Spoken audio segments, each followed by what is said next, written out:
자, 오늘은 교회에 대한 두 번째 시간입니다. 우리가 지난주에 교회에 대해서 살펴봤는데 교회는 부름받은 성도들이라고 이야기할 수가 있었죠. 그러면 부름받은 성도들에 대한 이야기가 실은 이스라엘 백성들을 통해서도 볼 수가 있는 것입니다. 하나님께서 이스라엘 백성들을 택하셔서 불러주셨고 그들이 거기에 호응해서 하나님의 백성이 된 것이죠. 교회는 오순절 성령 강림 그때부터 시작이 되었다고 하는데 그 전 구약의 시대에도 교회의 모습들이 일부분 보인 것을 볼 수 있습니다. 그 첫 번째로 우리가 생각할 수 있는 것은 노아가 만들었던 방주입니다. 노아는 하나님의 특별한 선택을 받아서 하나님으로부터 방주를 만들라고 하는 명을 받았죠. 그래서 그가 방주를 만들고 그 방주 안에 사람과 짐승들을 이제 다 넣고 나서 비가 오기 시작한 거죠. 그 많은 비로 인해서 노아의 가족들만 살아난 것이죠. 그 방주 안에 있는 사람들은 생명을 얻는 것이라고 이야기할 수가 있습니다. 그런 것처럼 교회는 이러한 노아의 방주와 같다. 그래서 교회 안에 들어있는 성도들은 예수 그리스도로 말미암아 영원한 생명을 얻는 구원받은 백성으로서 살 수 있다고 하는 것입니다. 그래서 교회가 그러한 방주와 같다고 하는 이야기를 할 수 있습니다.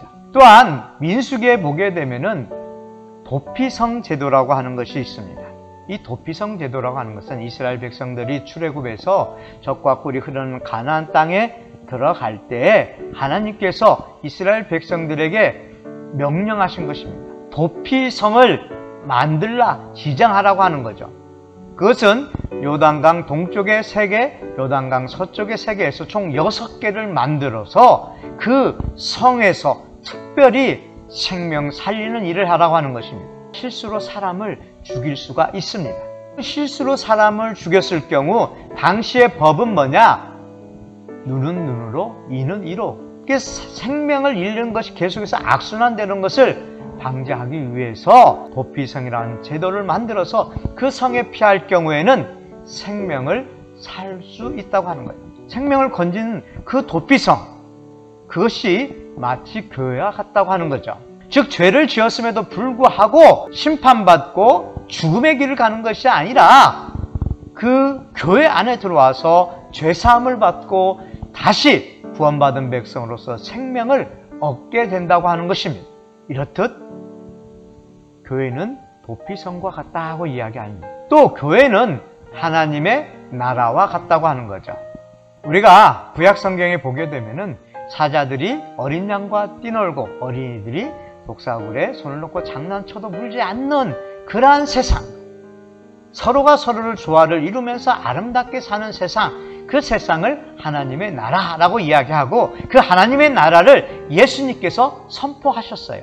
예수님은 많은 율법들을 해석하는 일을 하셨지만 또 한편으로 하나님의 나라, 천국은 이와 같다고 하는 것을 선포하셨고 그 천국의 모습을 보여주시기 위해서 제자들과 함께 생활하셨고 또 당시에 천대하고 외면하는 사람들과 더불어서 식사하기도 하셨던 것입니다.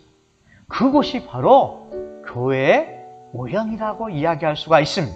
그래서 교회는 하나님의 나라와 같다고 이야기할 수 있습니다. 물론 완전한 하나님의 나라는 아닙니다. 그러나 하나님의 나라의 모습을 일부분 보여주는 곳이 교회라고 이야기할 수가 있는 것이죠. 이렇듯 교회의 모형을 우리가 생각을 해봤는데요.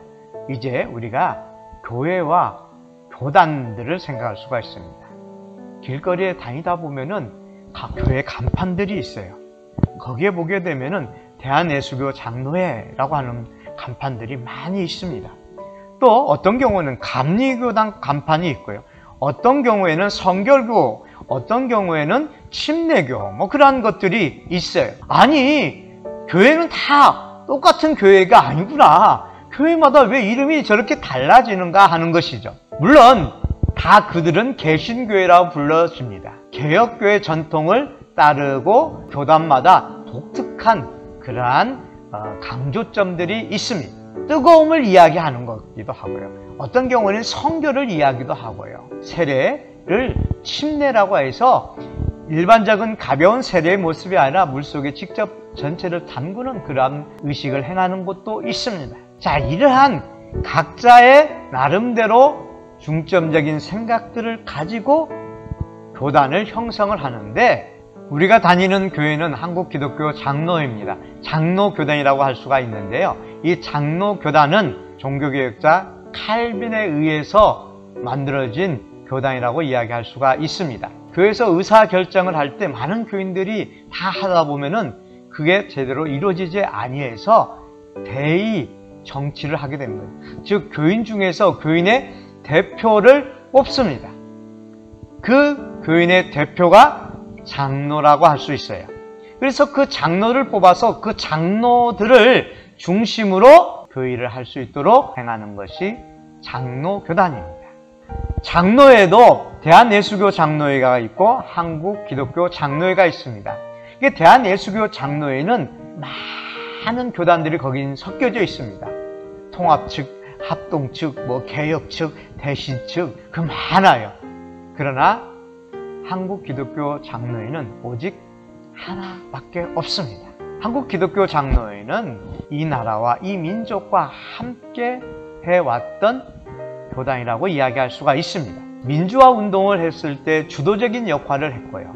또한 인권 보호를 위해서, 또 지금은 생태와 평화를 위해서 애쓰고 힘쓰는 교단이 한국기독교 장로회입니다. 분명한 것은 한국기독교 장로회는 믿음을 고백하고 그 고백된 믿음을 가지고 세상 속에서 빛으로 소금으로 사는 예수 그리스도의 제자의 모습으로 사는 사람들이라고 이야기할 수가 있습니다. 교회에 다닌 지 얼마나 됩니까? 몇 년이나 됩니까? 모태에서부터 또 아니면은 한 1, 2년 다양할 수 있죠. 자기가 교회에 다닌 이력을 한번 이야기해 보고요. 또 한편으로 교회에서 경험한 것, 생각나는 것을 함께 나누었으면 좋겠습니다. 교회에서 어떤 차별이 있었는가도 살펴보면 좋겠습니다. 실은 교회는 그러한 차별이 없어야 함에도 불구하고 우리가 무의식적으로 차별이 있는데 그 차별을 받았던 것들이 있으면 함께 나누면서 우리가 이러한 차별 없는 세상, 아름다운 세상을 만드는 교회가 되어야 할 것입니다.